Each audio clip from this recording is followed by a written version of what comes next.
დღევანდელი ეპიზოდი ემთხვევა აღდგომის პირველ კვირეულს, ამიტომ ყველას, ვინც ქრისტიანი ხართ, გილოცავთ აღდგომას.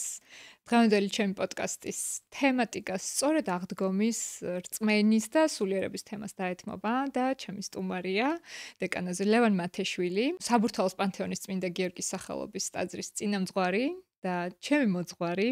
შეიძლება ჩვენ გვისმენენ და გვიყურებენ ის ადამიანები, ვინც სულაც არ არიან ქრისტიანები, შეიძლება სხვა რელიგიის მიმდევრები არიან, მაგრამ მაინც მიმაჩნია, რომ დღევანდელი ეპიზოდი ყველასთვის თანაბრად საინტერესო იქნება, იმიტომ რომ მამა ლევანის მოსმენა არის ერთი სიამოვნება, ასე რომ გირჩევთ ამ პოდკასტს კარგად ჩაუჯდეთ. სანამ დავიწყებთ, მინდა აუცილებლად ვახსენო სალომე კასრაძის პოდკასტის სპონსორი ავეჯის სახლი ლაქშერი, რომელიც ზრუნავს ჩემი სტუდიის ძალიან ლამაზ და კომფორტულ გაფორმებაზე. ტრადიციულად ჩვენი ჩაწერები მიმდინარეობს პოდკასტ არეაში და ახლა კი შეგვიძლია დავიწყოთ ჩვენი საუბარი. მამა ლევან, ესე იგი აღდგომის დღესასწაული არის ის დრო და პერიოდი, რომელსაც დიდი მონდომებით, ასე ვთქვათ, ელოდება და ემზადება ყველა ქრისტიანი, ყველა მორწმუნე. მე მაინტერესებს თქვენთვის, როგორც მორწმუნე ქრისტიანისთვის და როგორც ტაძრის წინამძღვრისთვის, რა მნიშვნელობა აქვს ამ დღეებს? კეთილი, მადლობა მოწვევისთვის, ქრისტე აღსდგა. ჭეშმარიტად. გაიხარეთ. ხო, იცით, კითხვა როგორი ფორმულირება არის.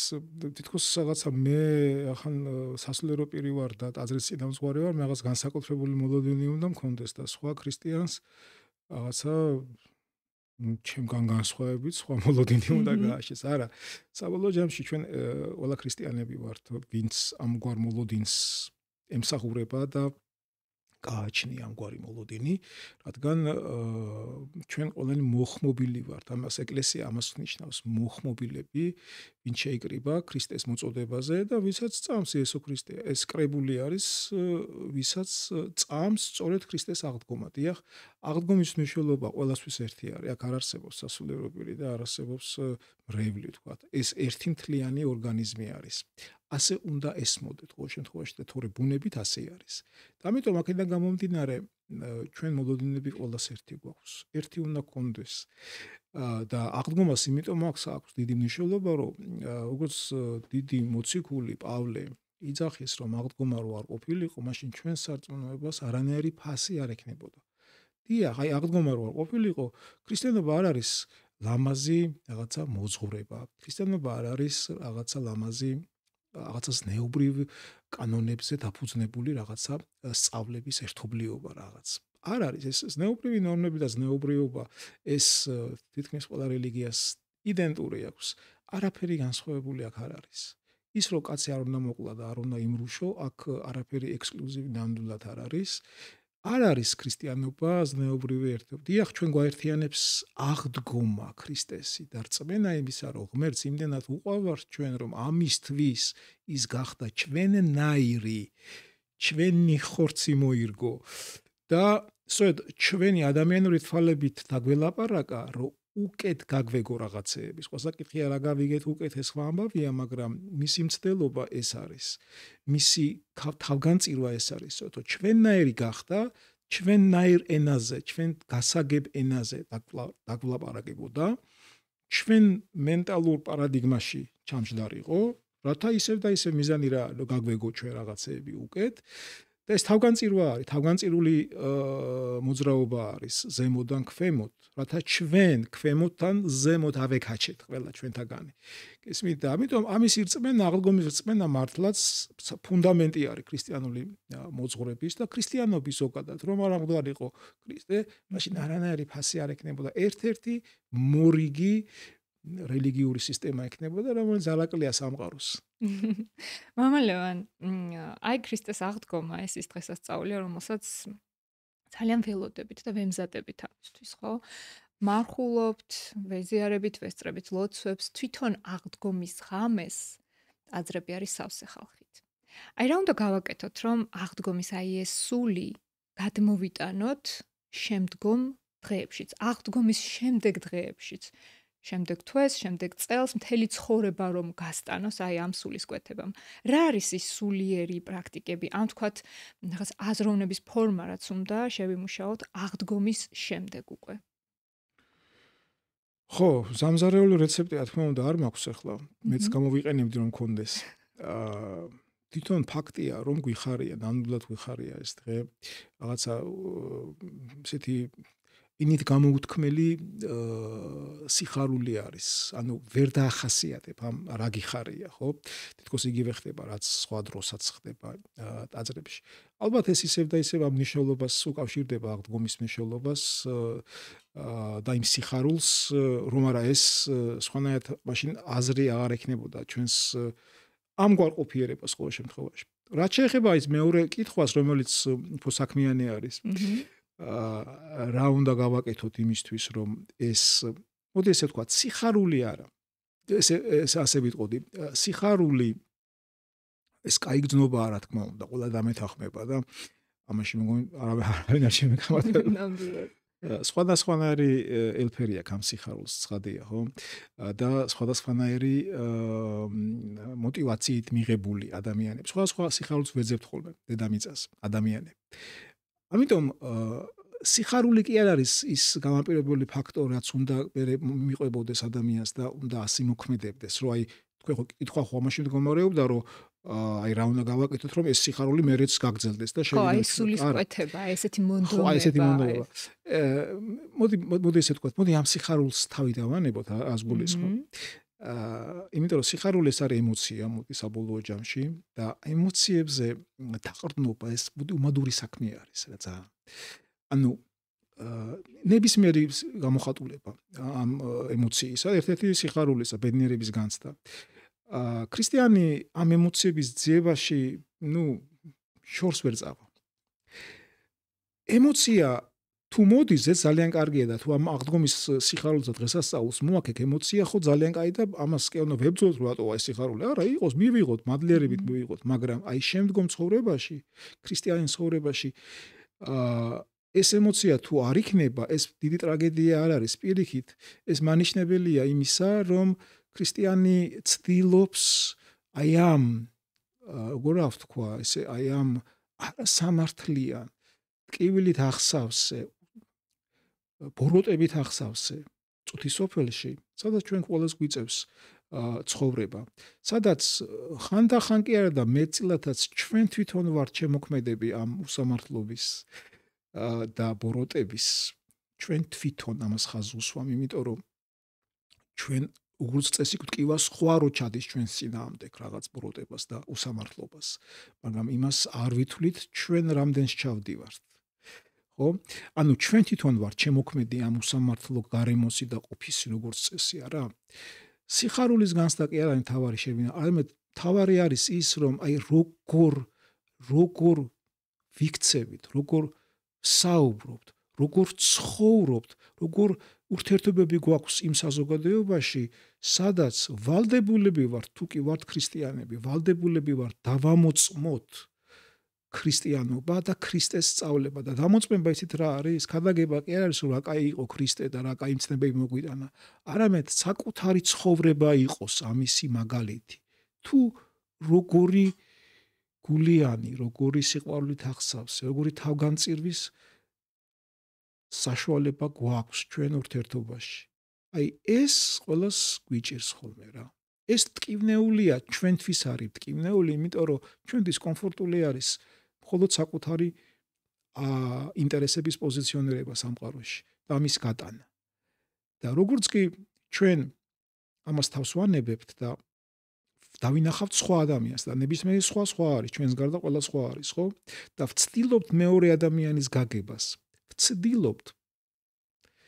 ამ ცდილობასაც დიდი ძალისხმევა აჭირდება, რომ შევეცადოთ. ხო? ეს უკვე ტკივნეულია, იმიტომ დისკომფორტული არის, იმიტომ რომ ეს არის საკუთარი ინტერესის გვერდზე გაწევა, სისხლად ჩვენი ინტერესების უგულებელყოფა ტკივნეული არის. არ გამოგვდის ამიტომაც.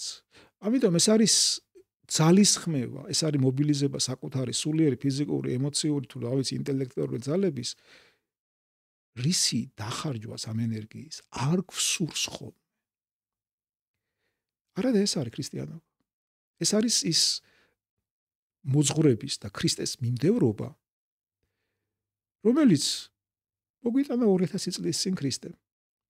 ჩვენ თუ ამას არ გავაკეთებთ, რაც უნდა ჩვენ ვიძახოთ რომ ჩვენ ქრისტიანები ვართ, რაც უნდა ვიძახოთ რომ იცი აი გურ მიხარია აღდგომა დღეს ტაძარში რაღაცა გაუაზრებელი სიხარული მიულოცოთ.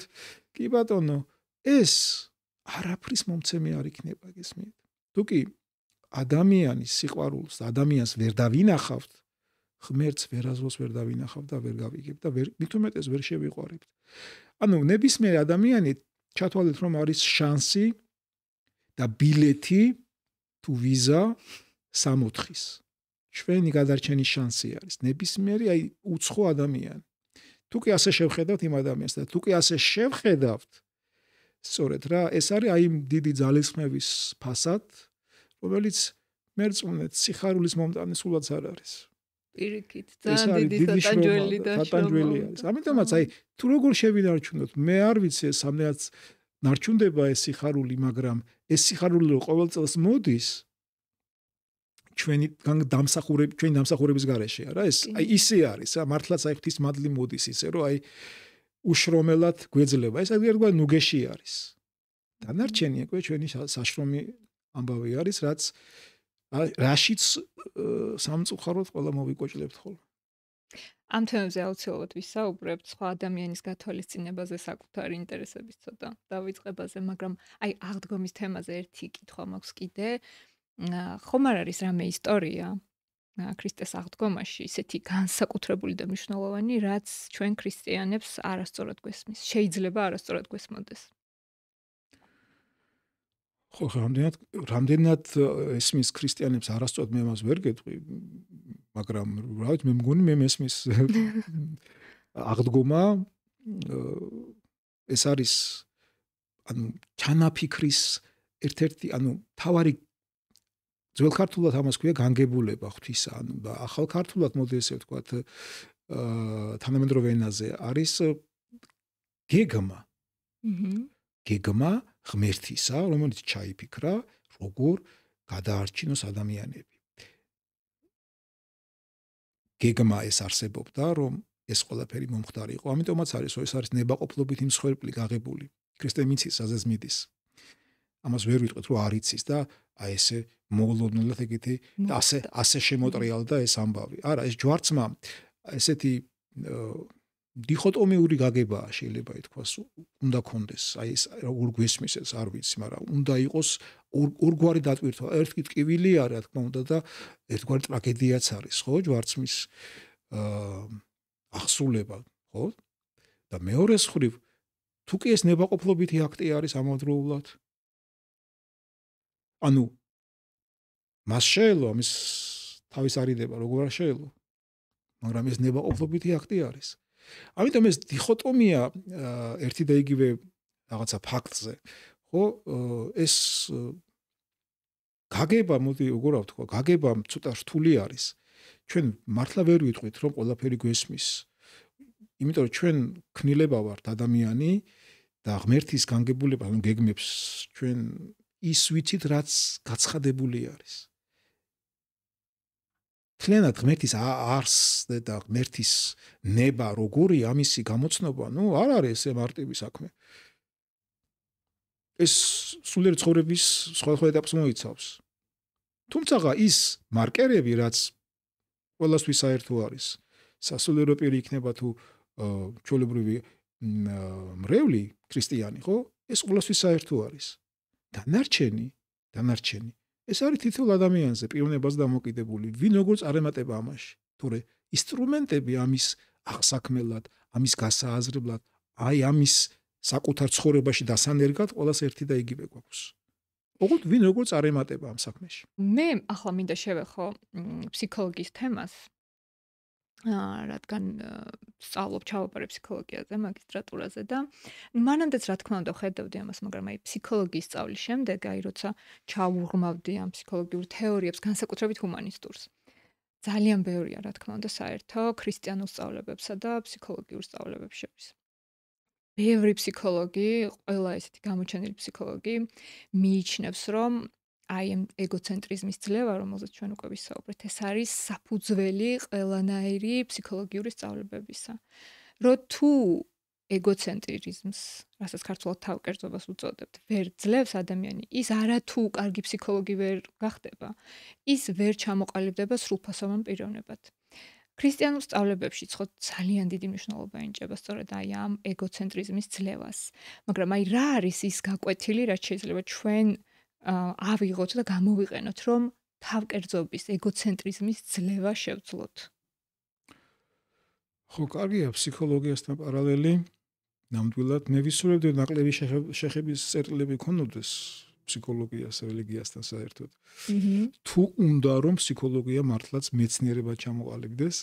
რისი პრეტენზია? რისი პრეტენზია, რა თქმა უნდა, აქვს უდაოდ. ეხლა ჰუმანისტური მიმართულების სხვა მიმართულება არის, რა თქმა უნდა, ფსიქოლოგიაში და ეხლა არის ეს მიმართულებები სხვა, რომელიც, ცდილობს მეცნიერულ აპარატით იმოქმედოს, მაგრამ ხა ზოგიერთი არ ცდილობს და პირიქით ეს გონიათ მეცნიერება, არ ვიცი, ხა თუ კი რწმენას ეფუძნება ის ტექნიკები და ის ყველაფერი, რაც ფსიქოლოგიას თავისი რაღაც აქვს, თქვა, ხო, მაშინ რატო არ არის რელიგია, მაშინ ისმის კითხვა.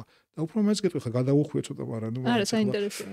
თუ კი ყოფილა ხა ისტორიაში, ფსიქოლოგიის ისტორიაში, რომ კარგი აი პრაქტიკის მქონე ფსიქოლოგი გადაუწყვეტია, იმდან წარმატებული იყო თავის ამ პრაქტიკაში, რომ თავისი ეს მიმართულება გადაეკეთებინა რელიგიად. და მე ვფიქრობ, რომ ძალიან პატიოსნად მოიქცა ეს. ესეთი რელიგია არსებობს ახლაც, საინტოლოგია.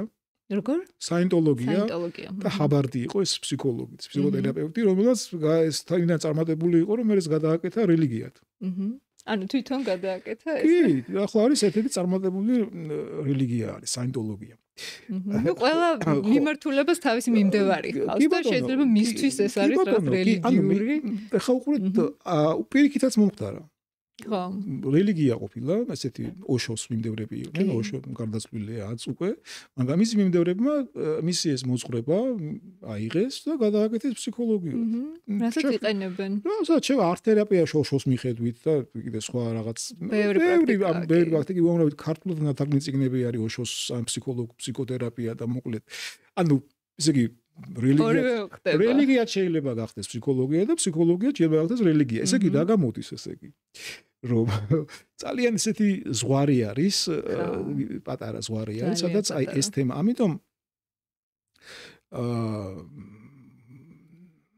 მეცნიერული პრეტენზია, რომელიც გააჩნია, მე მიხარია რომ გააჩნია, იმიტომ რომ მირჩევნია ეს მეცნიერულ დასაბუთებულ ნარატივზე იყოს აგებული და ინსტრუმენტზე, ვიდრე თქვათ რელიგიურზე, იმიტომ რელიგია ჩვენს გვეყოფა. ჩვენიც გვაქვს.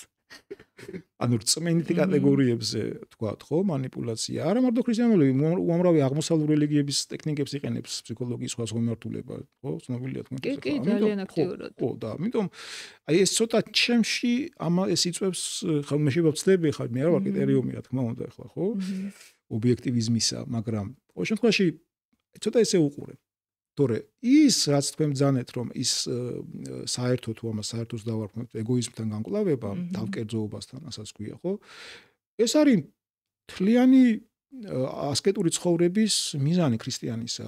აი ესე არის. როცა ცნება არის გიყვარდეს, ეს არის ცოტა ანტიპოდი არის ეგოიზმისა. ანუ თუ გიყვარს, ეგოისტი ვეღარ ახარ. და თუ ხარ, ესე იგი არ გიყვარს. წერტილი.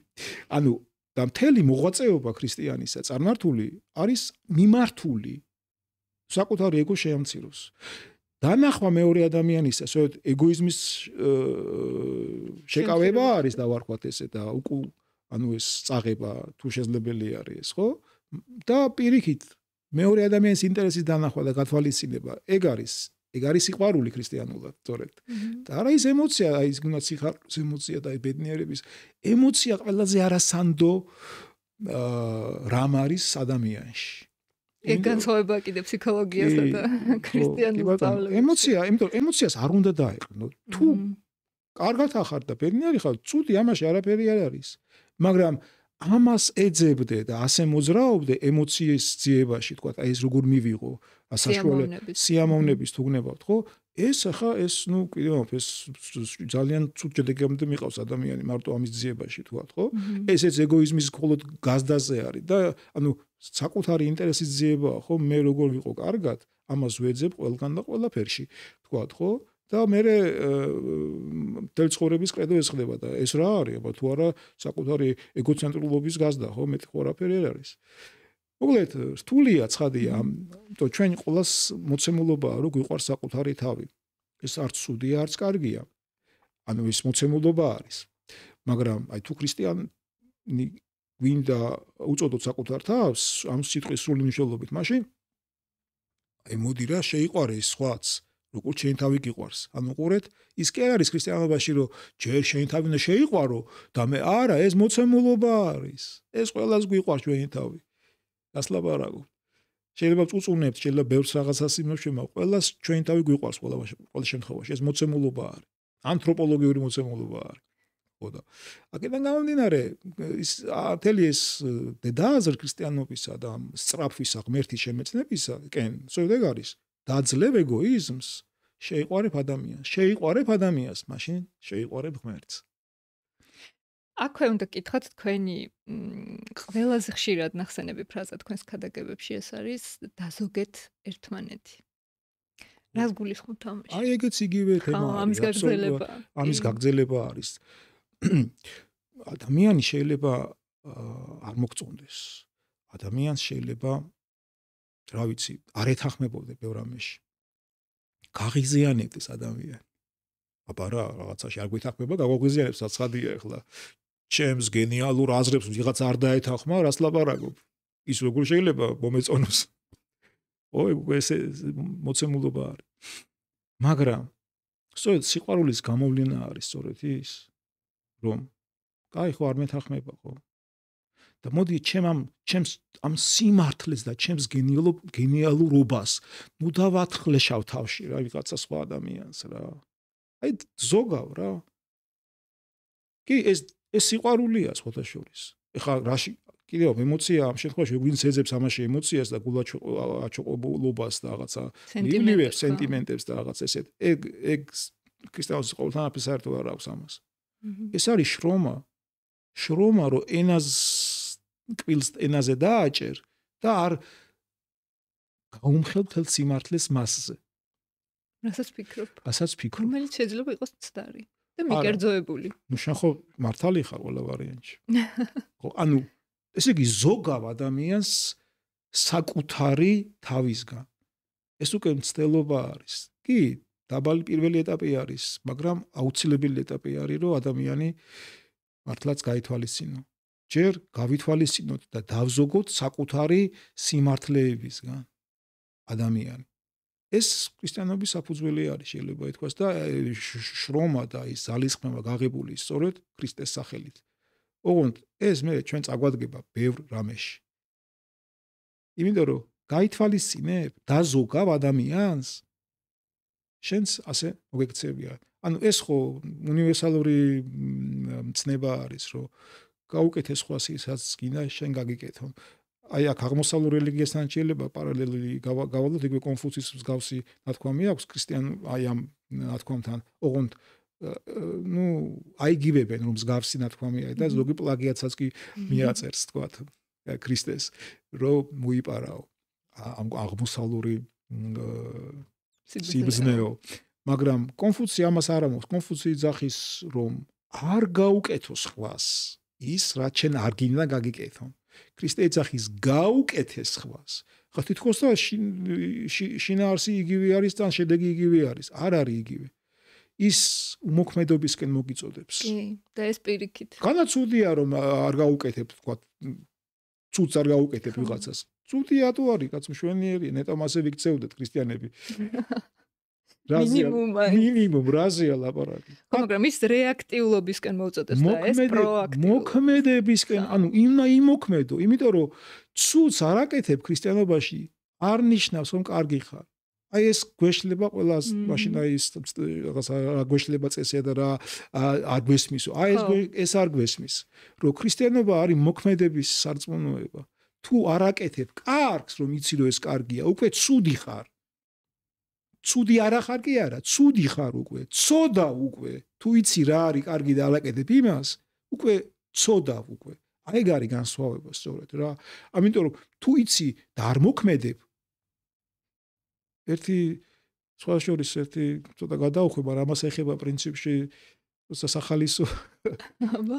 ნუ დათესავები მეუბნებიან, რომ ანუ დიდი ხანი ვერ თხოვდება ესე ვთქვათ ერთ-ერთი დათესავი და ანუ გაურიგე ვიღაცა ბიჭინო ესეც ხდება ნუ ესა და იმას არ უნდა იმას ნუ ახლა არ უნდა გათხოვება ნუ ხა ვერ ნახა ახლა ხდება ხო ვერ ნახულობ ადამიანი და ახლა გათხოვებისთვისაც არ არის ხო ახლა ესე და ურიგებენ ვიღაცას და ნუ მე ვუთხარი რომ კაი ბიჭი არის აი არ იპარავს არ არის ნარკომანი არ არის ისეთი ლოთი არ არის და მე მეგონი კარგი რა არის მეთქი ეს კაი ცუდი რო არ არის გავიგებ აი რა აქვს კარგი ეს ბიჭო კარგია უკვე რო არ არის ნარკომანიო მეუბნება და არ არის ეგ კარგი უკვე რო ნარკომანი არ არის და ქურდი და ლოთი არ არის ეგ არ ნიშნავს რომ კარგია ეგ არაფერს არ ნიშნავს ნულოვანი მდგომარეობაა ეგ კარგი მანახე რა აქვს და ანუ და გაურიგებ მითხარი რა არის კარგი ამ ადამიანში აი დაახლოებით ეგ არის რა ანუ ეს ცნება ქრისტესი გაუკეთე კარგია ნუ ის რაც შენ გინდა ნუ შენთვის კაი გინდა ყველა ვარიანტი ხო ახლა რაც შენ გინდა რომ გაგიკეთონ ეს მოქმედება არის და მოქმედება უმოქმედობა ცოდვა არის ხო და აქედან გამომდინარე ხო ესე იგი აუცილებელია, მაგრამ არ არის საკმარისი. აი ეს რაც თქვენ ჩამოთვალეთ, ის რაღაც მახასიათებლები რომ მას არ აკეთებ. ცუდი რო არ ხარ, ეგ არ ნიშნავს იმას, რომ კარგი ხარ. რამეც წარმოადგენ ამ თვალსაზრისით რა. ანუ ცუდი რო არ ხარ. და ბარემ ამ თემას ეხება პატიების თემაც. ესე იგი ჩვენ არ ვიცი შეიძლება ბევრს ან შეიძლება რა ვიცი, ყველასაც გვაქვს ესეთი პერიოდები, როდესაც ფაქტობრივად შეუძლებლად გვეჩვენება და აი როგორ შეიძლება ვაპატიო? აი ხან-ხან ვართ ისეთ სიტუაციებში, რომ ვერ ხვდება ადამიანი, აი როგორ შეიძლება ვაპატიო? მაგრამ აი რა არის პატიება, რითი იწყება? ხო არის თქვა დღეს ჩვენ ფიქრობთ, რომ აი მე მიმაჩნია რომ სამართლიანობა, ეხლა თქვენ სამართლიანობაც ახსენეთ. სამართლიანობა მოითხოვს რომ მე ხო ადამიანი ვარ, მე ამ ქვეყნის მოქალაქე ვარ, მე ურთიერთობა მაქვს სხვა ადამიანებთან, ჩვენ ხო სოციალური არსებები ვართ. სამართლიანობა მოითხოვს, რომ ყველაფერს თავისი სახელი დაერქვას და სიმართლემ იზეიმოს, ასე ვთქვათ. აი როგორ უნდა მივახალოთ პირში სიმართლეში თავში ჩავარტყოთ ნაჯახებით სიმართლე ყველას და ყველა. ანუ ასე ესმით ეს თქვენი აზრით. არა, ესე გვესმის ყველას ასე. რომ სიმართლეს ვაყენებთ რაღაცა კრიტერიუმად საოცარი არის რომ ოდის იწყებენ სიმართლეზე და სამართლიანობაზე საუბარს ოდის იწყებენ ადამიანები ურთიერთობებში აი მეკუთვნის ან მეკუთვნის დაჩაგრულად როცა სიყვარული არ გააჩნიათ როცა სიყვარული არ არის არ არსებობს და ამისთვის არ იბრძვიან ან სიყვარული ქრისტიანული გაგებით სიყვარული ხო მაშინ რა თქმა უნდა სამართლებრივი ჭრილში გადადის ურთიერთობები რა თქმა უნდა შენ ეს მითხარი ამდენი მითხარი ეს გააკეთე ესე იგი ეს გეკუთვნის ვერდიქტიც გამოტანილია პროკურორებიც ჩვენ ვართ მოსამართლეებიც და აღმსრულებელი ჯალათებიც რა ეკუთვნის ეგეთ ანუ ყველაფერი ჩვენ ვართ ერთდროულად ისმის ხო და ახლა ასეთი ურთიერთობისთვის ქრისტე არ მოსულა ამაო ჩვენო მოგცა ლოცვა ხო აი ძალიან ისეთი ლოცვა არის ზეპირად შეიძლება იციან ეს ლოცვაც ადამიანებმა მაგრამ აი რა როგორ ესმით ეს ლოცვა აქ სამართლიანობაზე საერთოდ არ ლაპარაკი აქ თხოვ ზეციურ მამას შენი წოდების შენი შეცდომების შენი უვარგისი საქმეების პატიებას და ეუბნები რომ იცი რა გურმაპატიე როგორც მე შემილია სხვას ვაპატიო ჩემს მიმართ ჩადენილი ეს იგივე წოდები და მსგავსი სხვა წოდები აი როგორც მე შემი რა ხარისხითაც მე შემილია ვაპატიო სხვებს ისე მაპატიე მეც ესე იგი თუ არ შემილია მე ამ ხალხს ვაპატიო ესე იგი მეც შანსი არ მაქვს ვაპატიოს რა მე თეთრი და ფუმფულად ხათქათა ვარ თუ როგორ ვარ სტერილურად უწოდველი ვარ თუ როგორ არის ჩვენი საქმე ხო ანუ გამკითხველი და მსჯავრდებელი როგორ არის ორივე ერთად ჩვენ ვიღებთ ჩვენ თავზე ის არის მარტო ის არის ის არის და ჩვენ მის ფუნქციაში ვიჭრებით. განაუფლება არ მაქვს რაღაცა არ მომეწონს. როგორ რამდენიც გინდა რაღაცა არ მომწონს, მაგრამ აი ეს დაზოგვა ეგ არის ადამიანისა. თუ არ მომწონს ადამიანი აღარ გქონდეს მასთან ურთიერთობა. თუ მეგობარმა გიღალატა რაღაც საქმეში, პატიება რა არის? როცა გახსენდება ეს ფაქტი, მეგობრის ღალატი თქვა, ხო, რაღაც საქმეში, თქვა, ხო, ის ცეცხლი რო აღარანთია ეს და რა შემთხვევაში არანთია, თუ კი იმუშავე ამაზე რო აღარანთია, მაგრამ ეს იმას არ ნიშნავს, რომ ის მეგობარის მეგობრობაში აღადგინა. მაგას არ ნიშნავს. იმიტომ რომ გამოცდილება მიიღე უკვე შენ ამისი, რო გიღალატა, აღარ ენდობი, მაგრამ არ გძულს. ესმის? დაპატიები არის. დაპატიება იმას კი არ ნიშნავს, რომ მე აღარ მახსოვს რა გააკეთა. არა, ძალიან აღთაც მახსოვს, მაგრამ ის მდუღარება და ცეცხლი აღარ არის ჩემს გულში, რომელიც მე შეიძლება უარეს გაკეთებისკენ მივიძგებდეს. აი ეს აღარ არის. და უბრალოდ მეწოდება ეს ადამიანი. უბრალოდ მესმის, რატომაც იქცევა, ან მოიქცა ეს ადამიანი. უბრალოდ მე ვთხოვე ღმერთს მისთვის, რომ ღმერთო უშველე. ეს ლოცვა არის მტრისთვის ლოცვა არის. უკვე მტრისიყვარული როგორ არის? მტრისიყვარული ეგ არის სწორედ. მტერია ხო, ვის ადამიანი ვინც მეგობარი იყო ან ნებისმიერი სხვა რომელიც შენ რაღაცა ცუდს გიკეთებს, შენი პირველი მტერი არის, ცხადია, არა? ქრისტე გვეუბნება მტრისიყვარულს, თქვა, ხო? ცნებად გვაძლევს. ეხლა ვინმეს თუ წარმოუდგენია რომ მტრისიყვარული ეს შეუძლებელია, მაშინ მის წარმოდგენაში ვერ გაუგია თუ რა არის მტრისიყვარული. ზოგს გონია რომ სიყვარული, თქვა, მტერი ისე უნდა მიყვარდეს, როგორც მე ვთქვა, ჩემი შვილი მიყვარს, ან დედმამიშვილი, ან შობელი. ამას არ გთხოვს ქრისტე. აი ამას გთხოვს. რომ ცუდი არ უსურვო მას. ეგ უკვე მტრისიყვარული არის. ანუ ეს შენ გათავისუფლებს, იმიტომ რომ ნებისმიერი აგრესია, ნებისმიერი მრისხანება, ნებისმიერი შური, ნებისმიერი სამაგიროს გადახდის სურვილი ვიღაცის მიმართ, ვინც მე დამიშავა.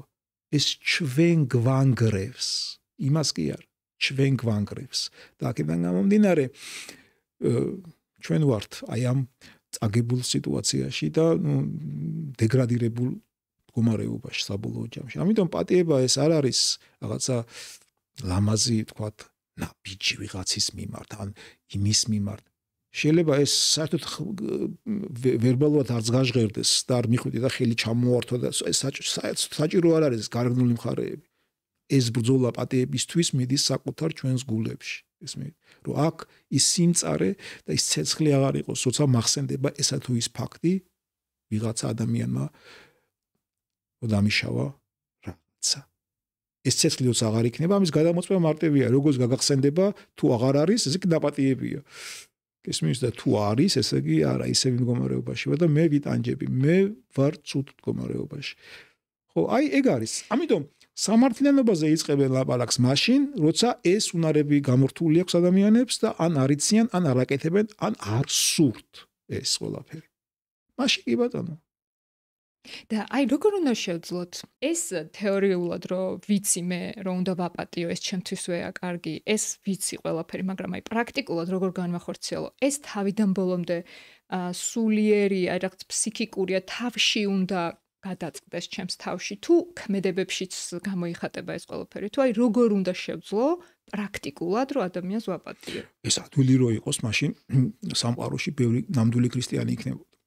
ხო, ძალიან ძნელია. ეს ნამდვილად რთული არის ეს. ეს არ არის ადვილი. ურთულესი პროცესი არის. ეს სად წყდება ამისი ეს მე ვერ გეტყვი, რომ ადამიანი ურთულესი არსება არის, ხო, ქმნილება არის. ნებაში, გააზრებულობაში, ყველაფერი ერთა პიროვნება, რომ აი პიროვნების არჩევანია საბოლოო ჯამში, აპატიო თუ არ აპატიო. აი ეს არჩევანი. და არჩევანის, ესე ვთქვათ, რეალიზება ხდება უკვე აი ეს პროცესები მიდის მე უკვე ეს აი როცა ეს ცეცხლი ანთია და უკვე იწყებ ბრძოლას ამ ცეცხლის ჩაქრობისთვის, ხო? და რა ვშველის ამას? ლოცვა ეს, ღმერთო უშველე იმას. ის ბლოკავს უკვე ამ ცეცხლს ყველა ვარიანტში. ვიღაცა მეუნებოდა, რომ იცი რა, მე ხო გულით მაინც ვერ ვილოცებ. რა შუაშია გული აქ ამ შემთხვევაში? ისე ემოციაზე მივდივართ რა. რა გული? ეს არის ძალისხმევა, ეს არის შრომა, ეს არის აი ცრემლებამდე მისული საკუთარი თავის იძულება. რომელ გულზეა ლაპარაკი? სასუფეველი ცათა იიძულების იძახის ქრისტე და ვინც აიძულებს, ვინც გაიღებს ამ ძალისხმევას, ის დაიმკვიდრებსო. კიდევ იმერობს სიყვარული ჩვენ ყველა ბევრი რაღაცა გონია სიტყვა სიყვარულში, მაგრამ იმას არ ვიაზრებთ, რაც ქრისტიანობაში არის. სიყვარული არის შრომა. სიყვარულისთვის იბრძვის ქრისტიანი, რომ მოიპოვოს. ეს არ არის არანაირი სენტიმენტები და ემოციები და გრძნობები, არაფერ შუაში არ არის. ეს არის ძალიან დიდი მიზანმიმართული გაწეული შრომა. ესმის და ეს შრომა არის, რომ აიძულო საკუთარი ესეთი მრისხანებაში მოცული ბუნება და პიროვნება, რომ წარმოსთქვა იმის მიმართ, რომ ღმერთო შეიწყალე, ღმერთო გონებაზე მოიყვანე, ღმერთო უშველე.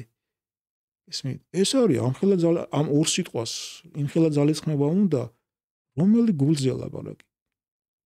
გულამდე სანამ ჩავა ეს ძალისხმევა, კაი შრომა ჭირდება ადამიანს. ასე რომ, დაელოდებით იმას, რომ გულით იტყვით რამეს თუ არ იტყვით. ეს არის შრომა, რომელიც ყველას გვეზარება. ასეთივე შრომა ჭირდება თავმდაბლობას? ყველაფერს ჭირდება. თავმდაბლობაზე რატო გეკითხებით, იცით? აი ხა ჩვენი ყოველდღიურობა რა არის, ხო? ჩვენ ეს სამყარო და გარემოებები გვაიძულებს, რომ ჩავერთოთ კონკურენციაში, ვაჩვენოთ საუკეთესო შედეგი, ვიყოთ წარმატებულები, ვიღაცებს ვაჯობოთ, დავამტკიცოთ ჩვენი თავი. და აი აქ როგორ შეიძლება ადამიანმა განივითაროს თავმდაბლობა და რაში დაეხმარება მას, თუნდაც წარმატების მიღწევაში, რაც ასე ძალიან უნდა ყველას. ვიცი რა, წარმატება კი რა პრობლემა, იყავი პროფესიონალი, იყავი შენი საქმის კარგი მცოდნე, ასე პროფესიონალიზმია, ხო, პრინციპში, მაგრამ იცი რა, ყველაფრის ხარჯზე და ყველაფრის ფასად წარმატება, აი აქაც არჩევანი არის, რის ფასად მიჯდება, ხა ყველა ხო არ მოქმედებს და თამაშობს პატიოსნად, არა, რომ აი კარგად ისწავლა, კარგად დაოსტატა თავის პროფესიაში და აი ასე მიდის, არა, ზოგი ვიღაც თავებზე გადახტომით მიდის, ხო? ხა იმას თავმდაბლობა აჭირდება არაფერში. აქ ადამიანს გააჩნია, ხო, თუ ის მართლაც ღვთისგან მიბოძებული ნიჭი გააჩნია მას. უნდა რეალიზება მოახდინოს. რა თქმა უნდა, წარმატებული უნდა იყოს, მაგრამ კიდევ ვიმერებ, როგორ, აქ თუ ქრისტიანზეა ლაპარაკი, თორე ხა მე ვერავის ვერ მივწევ ის უფლებას და რჩევას, რომ აი ყველა მასე არა, ვინც ქრისტიანია, იმას გულისხმობ, თორე ქრისტიანი შეიძლება იყოს წარმატებული. როგორ არ შეიძლება, კაცო, რა? ქრისტიანი შეიძლება ქრისტიანმა თავის ნიჭების რეალიზება აუცილებლად პირიქით რო არ გააკეთოს და მიწაში დაფლას ეს ნიჭები მისი, ეს იქნება ცოდვა. მაგრამ კიდევ ამ რეალიზაციის პროცესში თავებზე გადახტომა და თავებზე სიარული, ხო, ყველაფრის ფასად მიღწევა, ეს არ არის უკვე ქრისტიანობა, უკვე სხვაგან გადიხარ უკვე. ხოდა აქ იგივე თამაშის წესი მუშაობს და მოქმედებს. ხო, ეს უნდა მეთქვა, აი გარემო ხო ყველას ერთნაირად აიძულებს, ასე რომ თქვათ, რომ აი წარმატებას თუ გინდა მიაღწიო, ხშირად აი ბიზნეს წრეებში და ასე შემდეგ, რომ შენი თავი უნდა გაიტანო, შენ უნდა აჩვენო სხვებს, რომ ხარ ასეთი და ასეთი მაგარი ამაში და ამაში.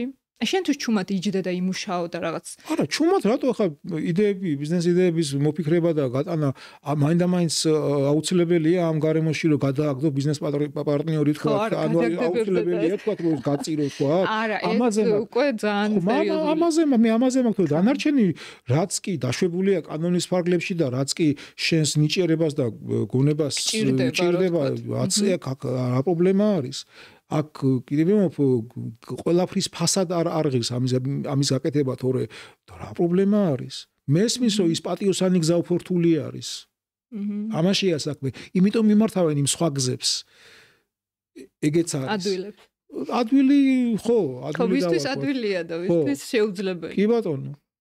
თორე კიდევ მე ვერ წარმომიდგენია თქვა ნიჭიერი ადამიანი მესმის დამკვიდრება საკუთარი თავისას რთული არის ამ სამყაროში. ნებისმიერ დროს რთული იყო და მით უმეტეს ახლა თქვა, მაგრამ ეს თუ ეს დამკვიდრება საკუთარი თავის და საკუთარი ნიჭების რეალიზაცია არ გადის, თქვა ვიღაცების ხარჯზე, თქვა, ხო, ვიღაცების დაღუპვის ხარჯზე, გამწარების ხარჯზე და ბოროტების ხარჯზე თუ არ გადის, ხო, ამაში არაფერი ცუდი არ არის.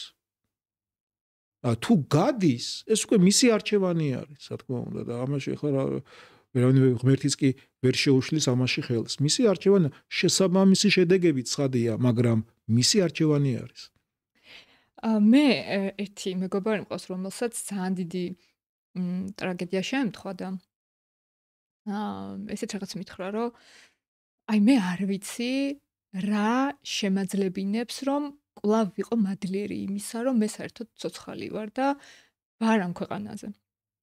ანუ ხანდახან ადამიანი შეიძლება, ეხლა მადლიერებაზე მინდოდა მეკითხა, ხანდახან ადამიანს შეიძლება ისეთი ტკივილი ქონდეს, რომ ეგონოს, რომ საერთოდ ღმერთისგან დავიწყებულია. აი ამ დროს როგორ უნდა შეძლოს ადამიანმა, რომ დაიბრუნოს ის უმნიშვნელოვანესი რამ, რასაც ქვია მადლიერება, რაც ახლა ისევ ერთხელ ვახსენებ ფსიქოლოგიას, რომ ფსიქოლოგიაში მადლიერების გარეშე ბედნიერი ვერ იქნები ადამიანი. თუ შენ არ ხარ მადლიერი. ხო, მადლიერება ესეთი ფაქტორი არის, იმიტომ რომ უმადურობა სწორედ იმ ეგოიზმის ყველაზე მკვებავი და გამაძლიერებელი არის, რა თქმა უნდა. არ ვიცი, ტრაგედია, რა თქმა უნდა, ეს ადამიანის ცხოვრებაში დიდი ტრაგედიების ბევრი არის, მცირეც.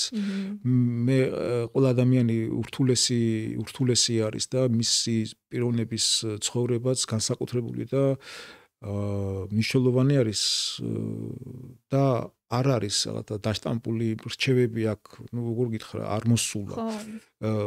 ვერ მოერგება, იმიტომ რომ ყველა ადამიანს თავის სულის მოძრაობის რაღაცა განსაკუთრებული რხევები აქვს, განსაკუთრებული ნიუანსები, აი მთელი უბედურებაშიც კი განსაკუთრებულები არიან თითოეული ადამიანი. ანუ რთულია ისე როგორც ბედნიერებაში.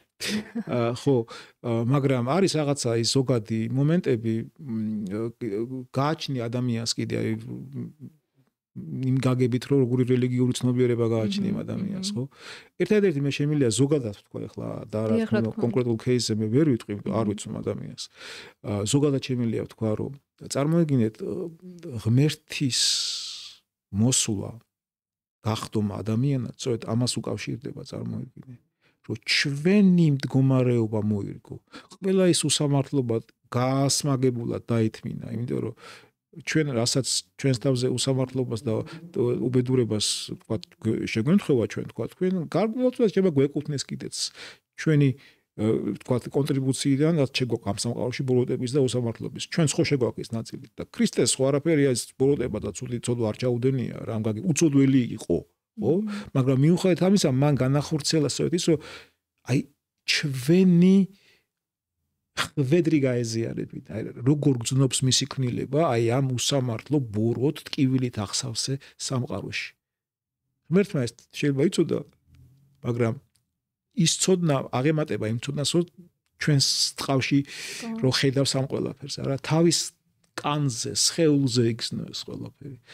ანუ ეს რამხელა სიყვარულის გამოვლენა არის, ხო? ღმერთი ჩვენს მიმართ, ხო? ანუ ის ყველა უსამართლობა, აი ის ტრაგედია, რაც კი შეიძლება ადამიანს დაემართოს დედამიწაზე, რაც კი შეიძლება დაემართოს, ხო? ყველაფერი ფაქტობრივად ცილისწამება, ცემა, განუკითხაობა, თუ განპირიქით ესეთი თუ როგორც არის, ხო?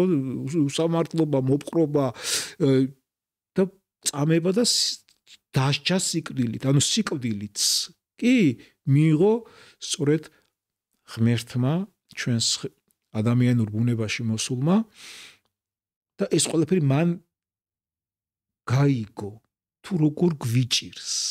აი წარმოვიდგინეთ. ჩვენნაირი გახდა ამ სიტყვაში ნაირობაში, სწორედ აი ეს ყველაფერი იგულისხმება. ხო და აქ იმედზეა ლაბარაკი სწორედ რა. რომ კი რაცა უნდა ტრაგედია მოხდეს ჩვენ ცხოვრებაში და უბედურება ნამდვილად და ხდება. ეს სამწუხარო არის. ჩვენ იმედი გვაქვს, რომ დადგება დრო, როდესაც ეს სამყარო შეიცვლება, ასეთი აღარ იქნება. სხვა მიწა იქნება და სხვაც აიქნება. როდის იქნება ეს არ ვიცით. მაგრამ აი ამისთვის გააკეთა ქრისტემ ყველაფერი. რომ ეს მოხდეს. სადაც არ იქნება უსამართლობა და ტკივილი და უბედურებები. ჯერ ამ უბედურებაში ვცხოვრობთ. ისმის. და ნუგეში არის ჩვენი იესო ქრისტე. მე როგორ ვანუგეშო არ ვიცი ადამიანი მაგალითად როდესაც ადამიანს შვილი უკვდება და მივდივარ პანაშვიდზე თუ წესაგებაზე მე ნუგეში სიტყვები არ მაქვს იმიტომ მე დედას ვერ ვეუბნები მშობელს ვერ ვეუბნები რა უნდა ანუგეშო ხო შენი შვილი კარგად იქნება სადღაც თქვა ეს არ არის ნუგეში ვერ იქნება ნუგეში ეს ერთადერთი კაი ვარიანტი მასთან ერთად ვტირი თუ აქ არ არსებობს ნუგეში ესმის მე როცა გადიას რაღაცა პერიოდი დღეები თქვა და ტრაგედიიდან თქვა ხო მე იმედის თუ შევძელი თქვა იმედის ნაპერწყალს უჩენ ადამიანში რომ ამით არ თავდება ყველაფერი თქვა ხო და რთულია მესმის შეიძლება ბევრი ადამიანი სვამს კითხვას რამდენი უბედურება ამდენი ბავშვების სიკვდილი თქვა სამყაროში ნუ თუ ეს თუ კასტმოყარი ღმერთი არის როგორ უშვებს ან როგორ იტანს ამ ყველაფერს რა თქმა უნდა ამის ახსნა რთული არის ძალიან რთული არის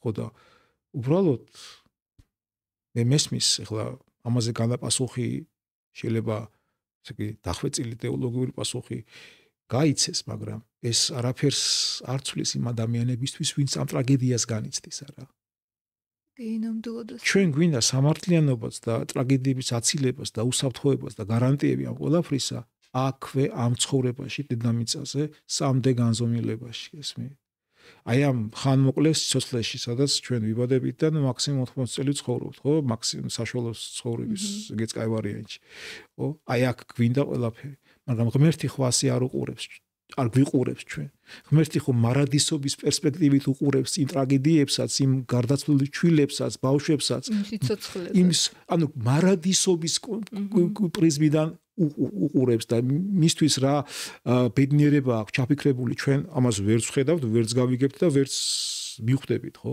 მაგრამ ის ხო მაინც დაშვების დონეზე ვიცით რომ ღმერთი ყველაფერს მარადისობიდან უყურებს გესმით ამიტომ მარადისობიდან დანახული რეალობა ერთია და ჩვენ ამ წუთის სოფელში დანახული რეალობა კიდე სხვა არის მაგრამ ჩვენთვის ახლა რო გვტკივა ხო ეს დიდი ნუგეში არ არის არაფერი ახლა გვყივა და აქ გვინდა წამალი. მახსოვს მამა რო გარდამეცვალა პანაშვიდებზე რომ მოდიოდნენ და გვისამძიმრებდნენ, ესე ვუყურებდი ამ ხალხს თვალებში და ფიქრობდი რომ შენ ხო წარმოდგენაც არა გაქვს მე რას განვიცდი. ვისაც მშობელი ცოცხალი ყავს და ვერ ვიზია, ანუ ვიზი ვერ არის მე რას ვგრძნობ. ნამდვილად ვერავინ ვერ გაიზიარებს იმას, რაც იმ მომენტში იწვის უფელი გზნობს. ახლა აუცილებლად უნდა ვისარგებლო ამ შემთხვევით და ერთი კითხვა დაგისვათ და მე ბოლო კითხვას დავსვამ. ამ ბოლო დროს ძალიან ხშირად მესმის ფრაზა ცოლის მორჩილებაზე, ცოლ-ქმრის ურთიერთობაზე უნდა დაგისვათ ახლა კითხვა. ის ფრაზა არის ძალიან პოპულარული, რომ ცოლი უნდა იყოს მორჩილი. ქმარი როგორი უნდა იყოს, მაგაზე არავინ არ საუბრობს, მაგრამ თუნდაც ცოლი იყოს მორჩილი, ხო, ვკითხულობთ ბიბლიაში. რას ნიშნავს ეს მორჩილება? დღეს თანამედროვე სამყაროში ეს სიტყვა მორჩილება, ქალის მორჩილება. სიტყვა არ მოგწონს მე მგონი მორჩილება. არ მოწონებაზე არ არის. ცოტა ისე ძალიან ბევრი კამათი იბადება ამ ფრაზაზე და ამ სიტყვაზე. ისე მძიმედ ისმინება ასე რომ ვთქვათ. და მაინც რა არის ეს ცოლის მორჩილება ქმრისადმი და როგორ უნდა განხორციელდეს? ფაქტობრივად რაც ვილაპარაკეთ იგივე თემაზე ვილაპარაკობთ, სიყვარულის თემაზე გვაქვს ლაპარაკი ახლაც. თქვენ შეგიძლიათ არ დაემორჩილოთ თქვენს ქმარს, თუ კი თქვენ ქმარს ისე არ ეყვარებით, როგორც ქრისტემ შეიყვარა თავისი ეკლესია და თავისი თავი დასდო ამისთვის, ჯვარზე ავიდა, საფლავში ჩავიდა და მოკვდა. ასე თუ არ ეყვარები ქმარს, შეგიძლია არ დაემორჩილო. მე მგონი ყველაფერი ცხადია, ხო? ამ კითხვაზე პასუხი. თუ მასე ეყვარები, მაშინ აი რა ვიცი, აბა შენც რა ვიცი, აქეთ რა ვიცი, ყველაფერს გააკეთებ. მას არ მოიღებს, ყველაფერს გაუკეთებ. მე მაგას ვამბობ, რომ ამდენი ხანი ვერ გავიცანე კაცი, რომელთან ერთადაც გავატარებ ცხოვრებას და ნეტა ღმერთმა გამაცნოს და დავემორჩილები არ არის პრობლემა. ანუ თუ ეყვარები, ასაც ქვია, ამ სიყვარულით, თავგანწირული სიყვარულით, ხელშეწირული სიყვარულით, ანუ დაგინახავს და გაგითვალისწინებს და დაგზოგავს ბოლო-ბოლო, ხო? ხა წარმოვიდგინეთ, რა ვიცი. ხო და მაინც რა ესმით ამ მორჩილებაში? მორჩილებაში რა იგულისხმება და ვის რა ესმის, ხო? ნუ ხა თანამედროვე ტერმინოლოგიით რო გადმოვაკონვერტილოთ, ნუ ყველაზე კაი ურთიერთობები იდეალური უნდა იყოს პარტნიორული, რა თქმა უნდა, თანამედროვე ყოფას თუ გავითვალისწინებთ. ან ოჯახის თაობა დირექტორობას არ ნიშნავს, რა თქმა უნდა, ხო, რომ დირექტორი ვარ და უნდა დაიმორჩილო, რასაც გიბძანებ, უნდა გააკეთო. ანუ ეგ მორჩილება ესეა, ხო, აგებული. რასაც გიბძანებს ქმარი, ის უნდა გააკეთო. ემორჩილები, ბძანებას. ხო? ესე არ არის, რა თქმა უნდა. პატარა ეკლესია არის, პავლე მოციქულის განმარტებით, ოჯახი ეს პატარა ეკლესია არის. ამას მიზანი რა არის ოჯახის ქრისტიანული გაგებით კონცეფცია, რომ ეს არის მარტო ადამიანს არ შეუძლია რომ გადარჩეს და მეორე ადამიანთან ერთიანდება სიყვარულით, რომ ერთობლივად გადარჩნენ ქრისტეში, ღმერთში. წარმოვიდგინე. აი ამ მოცემულობაში ხა როგორ იქ რა ვიცი ხა იქ უფლებების გაზომვა თავი არის თუ მასე ანუ თუ მაინდა-მაინც თავზე ამახვილებენ ყურადღებას რომ თავია კაცის კი უფრო ცოლი გულია მასში და რომელი უფრო მნიშვნელოვანი არის მასში ხო აი და ყველა ორგანოს თავის ფუნქცია აქვს და თანაბრად მნიშვნელოვანია რა აუცილებლად რა თქმა უნდა და მე შემთხვევით არ მithქვამს თუ კი ეს პავლე მოციქული იძახეს აი ჯვრისწერის რიტუალში ეს პავლე მოციქულის ეს ეპისტოლე ეს იკითხება ქმარს ეუბნება გიყვარდეს შენი ცოლი როგორც ქრისტემ შეიყვარა თავისი ეკლესია და დაასდო თავის სული მისთვის ანუ თუ ასე არ უყვარხარ ქმარს მაშინ რა მორჩილებაზეა ლაბორატორია ანუ ქმარს თუ ესე უყვარხარ მაშინ კი ბატონო პრობლემა არ არის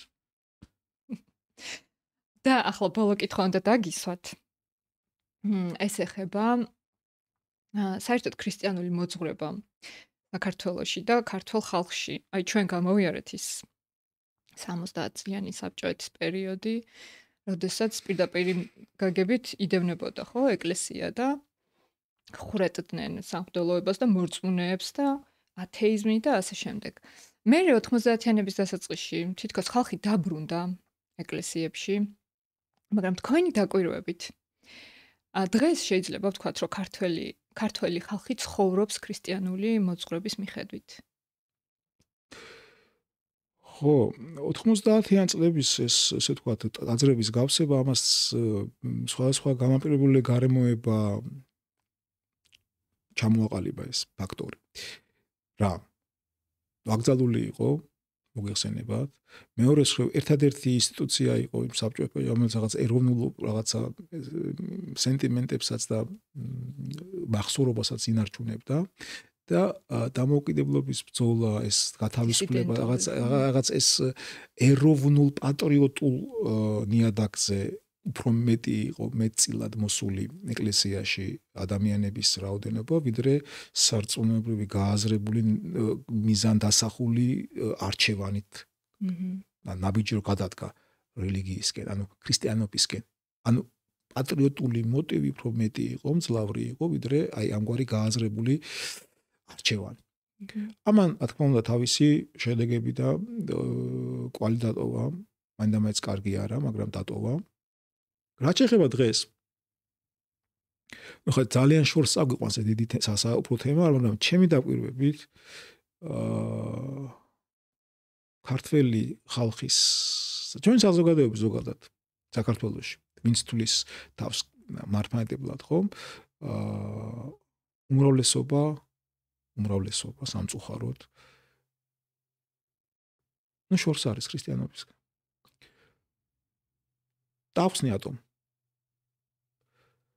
ამ მარკერებს თავად მე კი არ ვაწესებ თავად ქრისტე სვამს ამ მარკერებს ვის უყვარდე მე ეუნება მოციქულებს და ჩვენც ესე გქონდას ვინც ჩემ ცნებებს აღასრულებს რა არის ქრისტეს ცნებები იყვარებოდეთ ურთიერთარს ერთი ცნება მაქვს ეს ერთადერთი ეხლა შევხედოთ ჩვენ საზოგადოებას როგორ გვიყვარს ერთმანეთი, როგორ ზოგავთ ერთმანეთს? რატო არ გვიყვარს ერთმანეთი? იმიტომ რომ საკუთარი თავის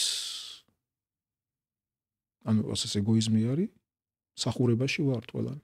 და საკუთარი თავის სახურებაში ყოფნა ნიშნავს საკუთარი თავის კერპად ქცევას. ანუ კერპთაყვანისმცემლები ვართ საბოლოო ჯამში, ქრისტიანები კი არა ვართ. იმიტომ რომ ხე ნაყოფით შეიცნობა. ესეც ქრისტე გვეუბნება. ნაყოფისად არის მანახი და სიყვარულის. შეიძლება ვიღაცას ეწყინოს რომ როგორ ჩვენ ქრისტიანები, სად ხართ ქრისტიანები, გამოდით დაგთვალოთ, სადა ხართ, სადა ვართ. რამდენი ვართ? აბა ნაყოფი მაჩვენეთ ქრისტიანობის. ხო და ნუ აი რთული არის რა, ამიტომ ეს მარკერი მე არ მომიგონებია კიდევ ვიძახი, ქრისტე იძახის ამას. ხო? და თუ შევხედავთ ჩვენ საზოგადოებას, რა ვიცი, აი რა ვიცი. არიან ქრისტიანები, მე მწამს რომ არიან. მაგრამ ნუ არ არის ის რაოდენობა, რა თქმა უნდა, ქრისტიანების, რომელიც გორა ვთქვა, მეინსტრიმული იქნება და რაღაცა აზრის ფორმირებას შეუწყობს ხელს ჩვენ საზოგადოებაში. ფაქტია, რომ ქრისტიანული ღირებულებების და ამგვარი ფასეულობების დანერგვა და პოპულარიზაცია როგორ მიმდინარეობს და როგორ მიმდინარეობს ქადაგება სახარებისა, ყველაფრის სხვა მიდის, მაგრამ ამისი არ მიდის ყოველ შემთხვევაში, ხო? ნუ დარც აინტერესებთ. ხო და აქედან გამომდინარე, რა ვიცი, ვიძახოთ ახლა ჩვენ ქრისტიანები ვართ. ვიძახოთ კი ბატონო, მაგრამ ნუ მე ვამბობ რეალობაში ამ სიტყვის სრული მნიშვნელობით ქრისტეს მიმდევრები ვინ ვართ, ხო? რამდენი ვართ? თუნდაც სუფთა ფორმალურად რო ავიღოთ. აი გარეგნული მხარე რო ავიღოთ, ხო? აი ბევრი რო აი ვიძახით აზრების ავსი არის მეტნაკლებად. ნუ ხა დაცარილა მეტნაკლებ უფრო იმდენად არა როგორც ადრე იყო, მაგრამ ნუ მაინც მეტნაკლად ავსია დღესასწაულებზე მაინც, ხო? რამდენი ტაძარი არის აი თბილისის მაგალითზე რო ავიღოთ. 200 ტაძარი არის მოქმედი. რამდენი ადამიანი ეტევა ამ მოქმედ ტაძარში? საშუალოდ ახლა ნუ სამებას და დიდ ტაძრებს რამდენიმეა, ხო ეგეთი ძირითადში 200 კაცი, 300 კაცი რო ეგეც ბევრი არის. 200 რო გაამრავლოს 300-ზე რამდენი ადამიანი არის? ესე იგი. და მაინც ეგეც ხო არ არის პანაცეა რო ეკლესიაში დადიხარ და მაგრამ მე იმიტომ სპეციალურად გავუსვი ხაზი. გარეგნულადაც რო შეხედვა რა, გარეგნულად სავსე რო არის ტაძარი თქვა, ხო? და მე თუ გავითვალისწინებთ რომ ის ჩამოაკლდება. იქ რა ხდება, ვინც თავს ეძახის ქრისტიანთა დადასტურებაში ეს ნაყოფი თუ არა აქვს, ხენაყოფით შეიცნობა, იყო იაროს ეკლესიაში თუ შედეგი არ აქვს, რა მნიშვნელობა აქვს. მაგრამ გარეგნული პარამეტრებიც რო დავთვალოთ, გარეგნულადაც და არა რეალურად, არა? 1.5 მილიონიან ქალაქში რამდენი არის, ვინც აუცილებლად თვლის ტაძარში მისვლას, რატომ მივიდეს ტაძარში? იმიტომ რომ ეზიაროს, ხო? ესეც ხო ქრისტემ დააწესა ეს მარკერია რა, ვინც არ ჭამს და არ სვამს ჩემს სისხლს და ხო ჩემთან წილი არ აქვს და ესე იგი, ანუ ვინც, ანუ გარეგნულად მხოლოდ ისიც კი ცოტა არის რაოდენობაში ადამიანები საქართველოში გულისხმობ. იმასთან შედებ, ვინც ცხოვრობს, ხო? ხო და ხა რეალობაში კიდე რამდენია კიდე და ისე ვინც არ დადის ეკლესიაში. ხო შეიძლება ქრისტიანული მოძღვრების, ნუ შეიძლება იმ ზიარებას და აღსარებას და ასე შემდეგ არ ასრულებდეს, მაგრამ აი თავისი ცხოვრების წესით, თავისი ურთიერთობებით ადამიანებთან დამოკიდებულებით ასე თქვათ, ირიბად ასრულებდეს ქრისტეს. რა თქმა უნდა, უამრავი შეიძლება ათეისტი იყოს ადამიანი და ზნეობრივი ადამიანიც არსებობს. რა თქმა უნდა, ქრისტეც მე არ მithქვამს, რომ ქრისტიანი თუ ახლა ზნეობრივი არ ხარ. პირიქით, ყველაზე უზნეო რელიგია ქრისტიანობა. რატო? იმიტომ რომ ზნეობაზე მაღლა დგას და იმიტომ. რომ ზნეობა ყველა რელიგიაში ერთ-ერთი არ იმრუშო, არ აგაწყლა. ყველა რელიგიაში არის ეს. ისმი. ქრისტიანობა მაღლა ეს არ არის, ეს ძველი აღთქმა არის, გაიარა ეს პერიოდი, ძველი აღთქმა. იმიტომ რომ წესით უნდა განვითარებულიყო ადამიანი, ამაზე მაღლა უნდა დავდგარიყო, მაგრამ ნუ როგორ განვითარდა სხვა ამბავია, მაგრამ სხვა არის, რელიგიაც კი არის ქრისტიანობა. უბრალოდ რელიგიათ ვაქცეთ, იმიტომ სხვანაირად არ ესმის ადამიანებს, როგორც აღმოჩნდა და არ არის ამზად კვლავ. ხო, მაგრამ არ არის ეს. ანუ ქრისტიანობა არ არის მარტო ოდენ ზნეობრივი ცხოვრება. იმიტომ რომ მარტო ოდენ ზნეობრივი ცხოვრება ყველა რელიგიაში არის. გესმით? აი ეგ არის, ეგ თემა არის, თორე რა თქმა უნდა შეიძლება იყვნენ ზნეობრივი ადამიანები, სხვა რელიგიის წარმომადგენლებიც და საერთოდ ათეისტი, აგნოსტიკოსი ადამიანები შეიძლება იყვნენ გაცილებით ზნეობრივი, რა თქმა უნდა, ვიდრე თუნდაც ეკლესიაში ვინც დადის არის ქრისტიანი. რა თქმა უნდა. ამას მე არ გამოვრიცხავ. არ გამოვრიცხავი, ესეც არის პრინციპში.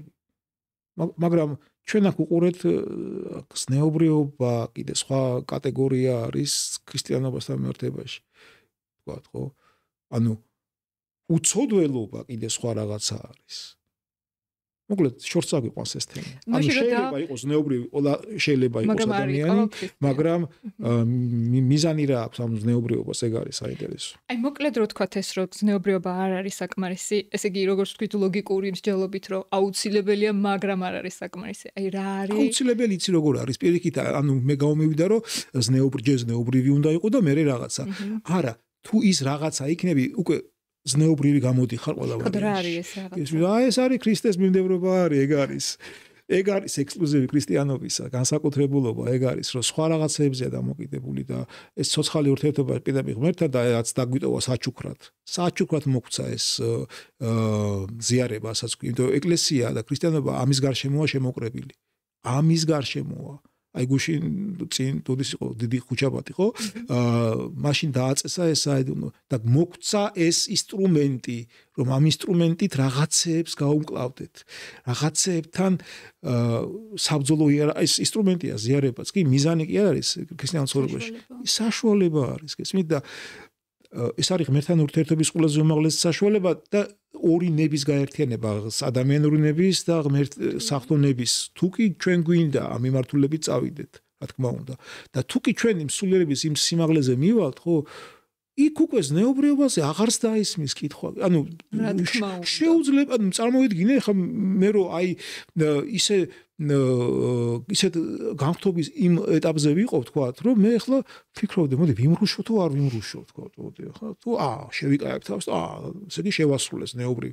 არა, პირიქით ხდება, ანუ შენ თუ სწორ აი ამ ასკეტურ მიმართულებით იბრძვი და იქ ზნეობრივი ხარ, აბა, ოღონდ ზნეობრივი ხარ, არა იმიტომ რომ თქვა ზნეობას აწვევი ჯერ, აი და ვიცავ ამ თქვა არ ვიპარავ, იმიტომ რომ ღმერთი დამსჯის ან რაღაც და არა, არ შეგიძლია ეს რო გააკეთო. შენი ბუნებაც იცვლება. აი ეგ განხთობა ეს არის სწორედ და არაზნეობრივი ცხოვრება არის. არამედ ამ პროცესში ჩართულობა ნიშნავს, რომ შენი უკვე აღარ შეგიძლია რომ მოიტყუო გესმის. იმიტომ კი რომ ზნეობრივი ხარ და რაღაცა ეთიკა აქვს და კულტურა და აღზრდა ოჯახში რო ტყუილი ცუდია და ან რაღაც რა ვიცი რაც. არამედ შენ უკვე აღარ შეგიძლია რომ მოიტყუო გესმის. ეს უკვე ზნეობრივი ცხოვრება არ არის, ეს უკვე სულიერი ცხოვრება არის. დიდი მადლობა, მამა ლევან, სტუმრობისთვის, ასეთი საინტერესო საუბრისთვის. დარწმუნებული ვარ, ბევრი მაყურებელი სიამოვნებს ამ პოდკასტით და თუ რაღაცებზე არ დაფიქრებულა, დაფიქრდება. მადლობა მოწვევისთვის და ღმერთმა ყველას გვიშველოს. ყველას ვჭირდება შველა. დროებით გემშვიდობებით, ერთ კვირაში დაბრუნდება ჩვენი პოდკასტი.